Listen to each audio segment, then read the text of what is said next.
Hello friends, you are welcome to our YouTube channel English Literature 247। As you all know, we have started a series of MCQs और उस series की हमारी ये 61st video है। इससे पहले हमने 60 वीडियोस को डिस्कस किया है। यदि आपने उन वीडियोस को नहीं देखी है तो आप प्लेलिस्ट में जाकर वहां से देख सकते हैं।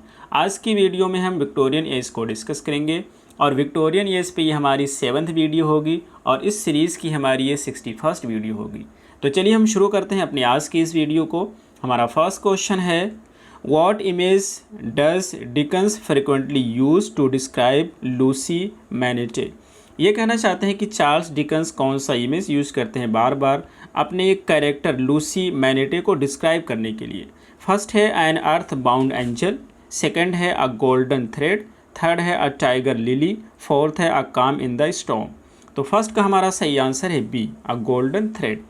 ये जो कैरेक्टर है लूसी मैनेटी, ये चार्ल्स डिकन्स की एक बहुत ही फेमस नावल है a tale of two cities. उसी नावल में इस कैरेक्टर को यूज़ किया गया है।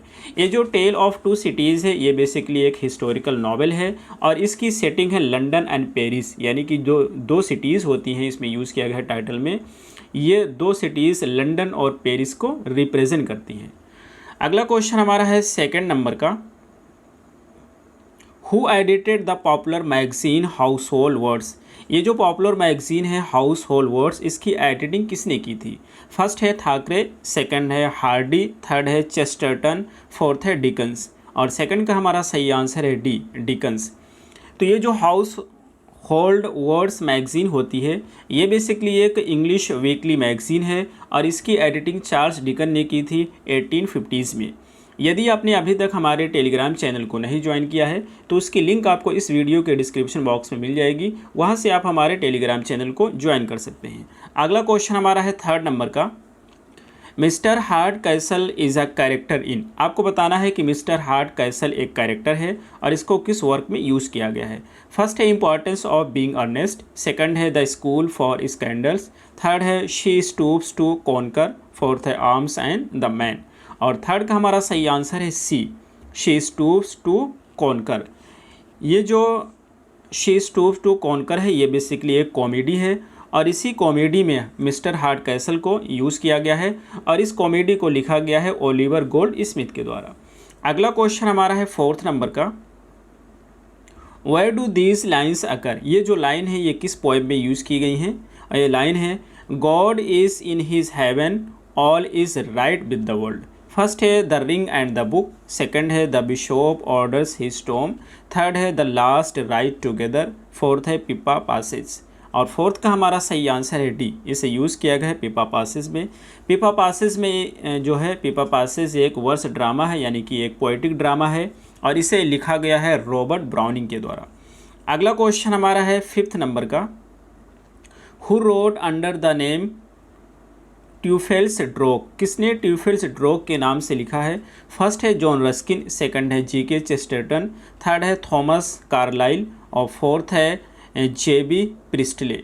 तो फिफ्थ का हमारा सही आंसर है सी, थॉमस कार्लाइल।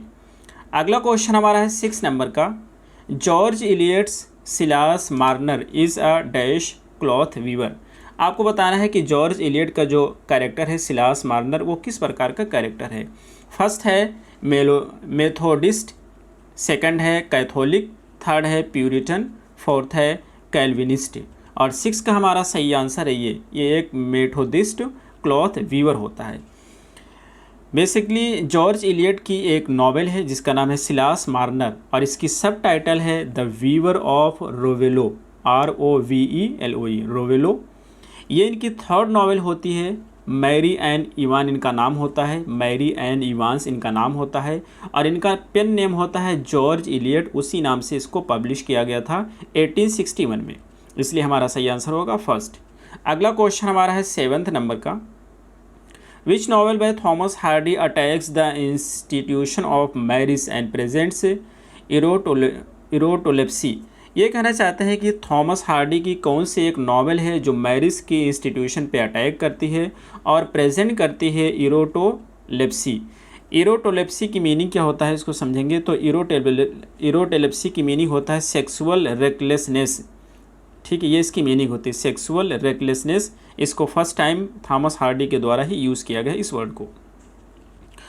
तो आपको बताना है कि कौन सी नॉवेल है जो इसको रिप्रेजेंट करती है।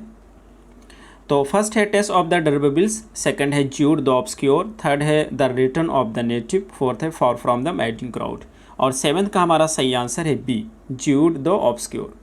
अगला क्वेश्चन हमारा है 8th नंबर का, unto this last is a collection of dash essays on economic. ये कहना चाहते हैं ऑन टू दिस लास्ट ये जो है एसेस का कलेक्शन है और उन एसेस को इकोनॉमिक्स पे लिखा गया है, लेकिन कितनी एसेस का कलेक्शन है। फर्स्ट है 3, सेकंड है 4, थर्ड है 5, फोर्थ है 6, और 8 का हमारा सही आंसर है बी, ये 4 एसेस का कलेक्शन है। ठीक है, और जैसा कि इसमें लिखा हुआ है इसको इकोनॉमी पे एसेस को लिखा गया है और इसे लिखा गया था जॉन रस्किन के द्वारा। ठीक है, इसको जॉन रस्किन के द्वारा लिखा गया है और इसको फर्स्ट टाइम पब्लिश किया गया था 1860 में। अगला क्वेश्चन हमारा है 9 नंबर का, the cloister and the hearth by Charles Reade was praised by Victorian critics. ये कहना चाहते हैं the cloister and the hearth जो है जिसको चार्ल्स रीड के द्वारा लिखा गया है, ये क्या है। फर्स्ट है नैरेटिव पोएम, सेकंड है वर्स प्ले, सेकंड है हिस्टोरिकल, थर्ड है हिस्टोरिकल रोमांस, फोर्थ है लिटरेरी बैलेट, और 9 का हमारा सही आंसर है सी, ये एक हिस्टोरिकल रोमांस है। तो ये जो the cloister and the hearth है इसको चार्ल्स रीड के द्वारा लिखा गया है, ये एक हिस्टोरिकल नॉवेल है, इसकी सेटिंग है 15th सेंचुरी में। अगला क्वेश्चन हमारा है 10th नंबर का, which is George Eliot's first novel. George Eliot की फर्स्ट नॉवेल कौन सी है। In which a woman is tried for murdering her own child, जिसमें एक औरत अपने बच्चे को मारने की कोशिश करती है। फर्स्ट है सिलास मार्नर, सेकंड है रोमाला, थर्ड है डैनियल डेरोंडा, फोर्थ है एडम बीड, और 10 की हमारा सही आंसर है डी, एडम बीड है। तो ये जो एडम बीड होता है जिसको मैरी एन इवांस के द्वारा लिखा गया है, ये एक हिस्टोरिकल नॉवेल है और ये पब्लिश हुई थी इनके पेन नेम जॉर्ज इलियट से पब्लिश हुई थी। ये जो है जॉर्ज इलियट की फर्स्ट पब्लिश्ड नॉवेल है और इसको पब्लिश किया गया था 1859 में। अगला क्वेश्चन हमारा है 11th नंबर का, the collection of biographies by Lytton's Strachey eminent Victorian was published in. ये कहना चाहते हैं कि ये बेसिकली जो यहाँ पर लिखा हुआ है विक्टोरियन, एमिनेंट विक्टोरियन, तो ये जो एमिनेंट विक्टोरियन है ये बायोग्राफीज़ का कलेक्शन है जिसे लिखा गया है लाइटोस स्ट्रेचरी के द्वारा। इसे कब पब्लिश किया गया था। फर्स्ट है 1866, सेकंड है 1874, थर्ड है 1901, फोर्थ है 1918। तो 11 का हमारा सही आंसर है डी, इसे पब्लिश किया गया था 1918 में। तो ये जो है एमिनेंट विक्टोरियंस जो है ये बेसिकली क्या है, जैसा कि हमें पता है कि ये 4 शॉर्ट बायोग्राफीज़ का कलेक्शन है, 4 शॉर्ट बायोग्राफीज़ का कलेक्शन है विक्टोरियन हीरोज़ के, और इसको पब्लिश किया गया था 1980 में। तो इसका सही आंसर होगा डी। अगला क्वेश्चन हमारा है 12 नंबर का, who of the following was an editor of the magazine Bentley Miscellany. ये कहना चाहते हैं कि इनमें का कौन सा एक राइटर है जो बेंटले मिसलेने मैगजीन का एडिटर था। फर्स्ट है थॉमस हार्डी, सेकंड है एडवर्ड फिट्ज जेराल्ड, सेकंड है WM ठाकरे, फोर्थ है चार्ल्स डिकेंस। तो 12 का हमारा सही आंसर है डी, चार्ल्स डिकेंस। अगला क्वेश्चन हमारा है 13 नंबर का, Browning's the ring and book is. आपको ये बताना है कि ब्राउनिंग का जो रिंग एंड बुक है ये क्या है। फर्स्ट है अ वर्स प्ले, सेकंड है a short narrative poem, third है अ वर्स एसे, फोर्थ है a series of dramatic monologue. तो 13 का हमारा सही आंसर है डी, ये सीरीज़ है ड्रामेटिक मोनोलॉग को। तो ये जो रिंग एंड द बुक है इसको रॉबर्ट ब्राउनिंग के द्वारा लिखा गया है। ये एक लॉन्ग ड्रामेटिक नैरेटिव पोएम है और ये बेसिकली ब्लैंक वर्स में लिखा गया है और ये 12 बुक्स का कलेक्शन है। इसको पब्लिश किया गया था 1868 से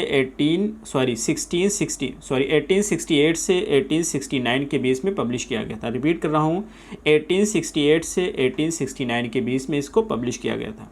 अगला क्वेश्चन हमारा है 14 नंबर का, the poem September 1st 1939 is a personal soliloquy on war and human degeneration. ये कहना चाहते हैं एक पोएम है जिसका नाम है सितंबर 1 1939, जो कि एक पर्सनल सोलोलॉकी है और वॉर एंड ह्यूमन जनरेशन पर है। इसको किसके द्वारा लिखा गया है। तो इसमें जो है फर्स्ट है फर्स्ट है टी.एस. इलियट, सेकंड है डब्ल्यू.एस. ऑर्डन, थर्ड है ए.ई. हाउसमैन और फोर्थ है स्टीफन स्पेंडर। तो 14 का हमारा सही आंसर है 14 का हमारा सही आंसर है बी, इसको लिखा गया है डब्ल्यू.एस. ऑर्डन के द्वारा। ये जो सितंबर 1 1939 है, ये एक पोएम है जिसको डब्ल्यू.एस. ऑर्डन के द्वारा लिखा गया है और इसको लिखा गया था on the break out of world war second, यानी वर्ल्ड वॉर सेकेंड के ब्रेकआउट पे इसे लिखा गया था और इसे पब्लिश किया गया था 1939 में। अगला क्वेश्चन हमारा है 15 नंबर का। Other than Wallace Stevens who has written poem title Sunday morning, ये कहना चाहते हैं कि संडे मॉर्निंग का राइटर कौन है, लेकिन इसमें ध्यान रखना है संडे मॉर्निंग को लिखने वाला एक राइटर है वेलेस स्टीवंस, एक राइटर तो इसको लिखने वाला क्या है वेलेस स्टीवंस है। लेकिन अगर वेलेस स्टीवन को छोड़ दिया जाए तो दूसरा कौन सा राइटर है जिसने एक पोएम लिखा है संडे मॉर्निंग के नाम से, ठीक है। फर्स्ट है डब्ल्यू.एच. ऑर्डन, सेकंड है स्टीफन स्पेंडर, थर्ड है लुइस मैकनीज, फोर्थ है सेसिल डे लेविस। तो 15 का हमारा सही आंसर है सी, लुइस मैकनीज के द्वारा लिखा गया है। अगला क्वेश्चन हमारा है 16 नंबर का। What is the subtitle of Charlotte Bronte's Jane Eyre, Charlotte Bronte की जो जेन आयर नॉवेल है उसका सब टाइटल क्या है। फर्स्ट है एन ऑटोबायोग्राफी, सेकंड है a tale of love, third है अ ट्रेजिक कॉमेडी, फोर्थ है वर्च्यू रिवॉर्डेड। तो 16 का हमारा सही आंसर है ये एक ऑटोबायोग्राफी इसका सब टाइटल है। जेन आयरी जो नॉवेल है इसको लिखा गया है चार्लोटे ब्रोंटे के द्वारा। इसको पब्लिश किया गया था इनके पेन नेम क्यूरर बेल के नाम से, CURRER क्यूरर बेल के नाम से पब्लिश किया गया था। इसकी सेटिंग है हॉर्नफील्ड हॉल, इंपॉर्टेंट है, पूछा गया एग्जाम में। हॉर्नफील्ड हॉल इसकी सेटिंग है और इसका सब टाइटल है एन ऑटोबायोग्राफी और इसको पब्लिश किया गया था 1847 में। तो इसलिए इसका सही आंसर होगा फर्स्ट। अगला क्वेश्चन हमारा है 17 नंबर का। एन आइडियल हस्बैंड एक हो गया और दूसरा है a woman of no importance by Oscar Wilde are.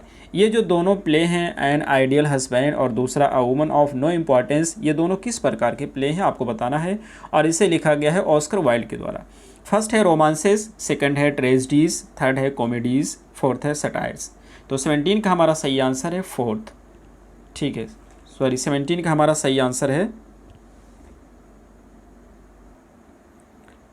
तो ये क्या है कॉमेडीज़ हैं, सी इसका सही आंसर होगा 70s का। ये कॉमेडीज़ हैं जो कि ऑस्कर वाइल्ड के द्वारा लिखी गई हैं और ये 4 एक्ट की कॉमेडीज़ हैं।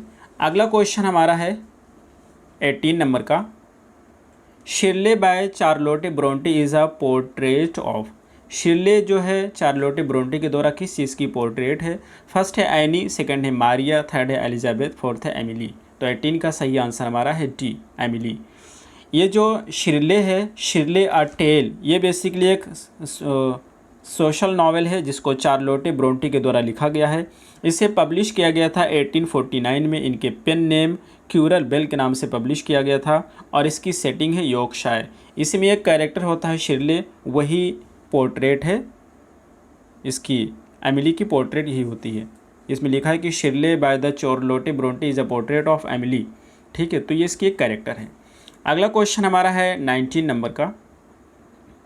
The title of the novel vanity fair is borrowed from, ये कहना चाहते हैं जो वैनिटी फेयर नॉवेल है इसकी टाइटल किससे अडॉप्ट किया गया है। फर्स्ट है बनियंस पिलग्रिम्स प्रोग्रेस, सेकंड है चौसर्स कैंटरबरी टेल्स, थर्ड है हार्डीज टेस्ट, फोर्थ है ऑस्टेंस प्राइड एंड प्रेजुडिस। तो 19 का हमारा सही आंसर है ये, इसको लिया गया है बनियंस के पिलग्रिम्स और प्रोग्रेस से। अगला क्वेश्चन हमारा है 20th नंबर का।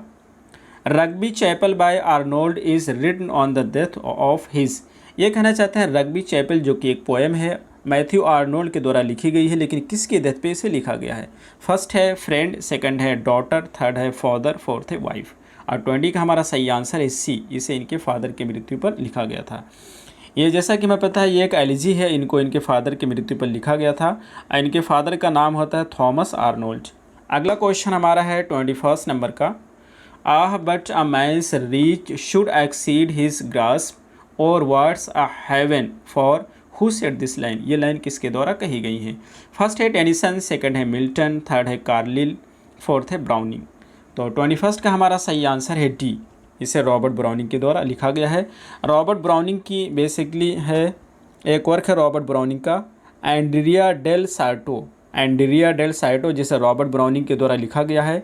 और इसका सब टाइटल है, आपके एग्ज़ाम में पूछा गया है, द फॉल्टलेस पेंटर, ये इसका सब टाइटल है। और इसको जो है पब्लिश किया गया था इनकी पोइट्री कलेक्शन में, मेन एंड वीमेन में पब्लिश किया गया था। मेन एंड वीमेन इनकी पोइट्री कलेक्शन है, उसी में पब्लिश किया गया था। और ये एक ड्रामेटिक मोनोलॉग है, ठीक है, उसी में ये लाइनें यूज़ की गई हैं, तो सही आंसर होगा डी। अगला क्वेश्चन हमारा है 22 नंबर का। Which of the following novels was influenced by Carlyle's French Revolution. कौन सी इसमें की एक नॉवेल है जो कि कार्लिल की फ्रेंच रिवॉल्यूशन से इन्फ्लुएंस है। फर्स्ट है a tale of two cities, second है वॉर एंड पीस, थर्ड है इवानहो, फोर्थ है द फॉल ऑफ प्रिंसेस। और 22 का हमारा सही आंसर है first, a tale of two cities. ये जो a tale of two cities होता है, जैसा कि हमें पता है, ये चार्ल्स डिकन के द्वारा लिखा गया है। और इसमें जो दो सिटीज़ होती हैं, ये दो सिटीज़ रिप्रेजेंट करती हैं लंदन और पेरिस को। ये जो फ्रेंच रिवॉल्यूशन होता है, तो ये द फ्रेंच रिवॉल्यूशन हिस्ट्री है, जिसको philosopher and historian Thomas Carlill के द्वारा लिखा गया है। और उसी से इन्फ्लुएंस होकर चार्ल्स डिकन ने अ टेल ऑफ टू सिटीज़ को लिखा था, इसलिए हमारा आंसर होगा फर्स्ट। अगला क्वेश्चन हमारा है 23 नंबर का। In which poem do this line occur, ये जो लाइन है ये किस पोएम में यूज़ की गई है। लाइन है, it is better to have loved and lost than never to have loved at all. Line है इन मेमोरियम, सेकंड है ओथेलो, थर्ड है द मिस्ट्रेस, फोर्थ है एंड्रिया डेल सार्टो। तो 23 का हमारा सही आंसर है फर्स्ट, इनको इन मेमोरियम में से लिया गया है। ये जो इन मेमोरियम है, इसे लिखा गया अल्फ्रेड लॉर्ड टेनिसन के द्वारा। ये एक एलिजी है जिसको लिखा गया था अल्फ्रेड लॉर्ड टेनिसन ने इसको अपने फ्रेंड, अपने कैम्ब्रिज के फ्रेंड आर्थर हेनरी हैलम की मृत्यु पर इसे लिखा था। आर्थर हेनरी हैलम की मृत्यु हो जाती है 22 साल की एज में, 1833 में इनकी मृत्यु हो जाती है।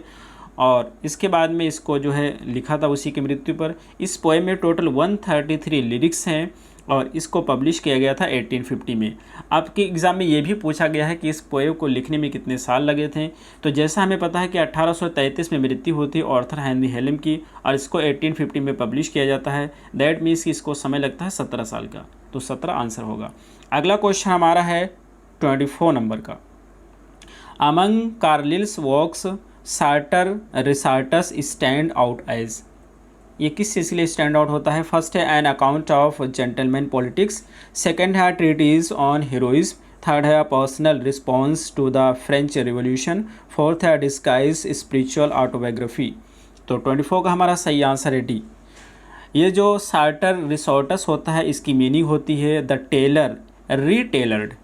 ये एक नॉवेल है जिसे लिखा गया थॉमस कार्लिल के द्वारा, और इसको पब्लिश किया गया था फ्रेजर्स मैगज़ीन में, एक सीरियल के तौर पे इसे पब्लिश किया गया था 1833 से 1834 तक के। तो यही इसका सही आंसर होगा। अगला क्वेश्चन हमारा है 25 नंबर का, और ये हमारा लास्ट क्वेश्चन है। Warwickshire is an important element in the novels of, ये कहना चाहते हैं वारविकशायर एक इम्पॉर्टेंट एलिमेंट होता है किसकी नॉवेल में। फर्स्ट है चार्लोटे ब्रोंटे, सेकंड है थॉमस हार्डी, थर्ड है जॉर्ज इलियट, फोर्थ है विलियम मेकपीस ठाकरे। और 25 का हमारा सही आंसर है सी, जॉर्ज इलियट की नॉवल में। तो ये रहे हमारे आज के क्वेश्चन। हमें उम्मीद है आपको समझ आए होंगे। फिर मिलते हैं अगली वीडियो में। Till then take care, have a good time.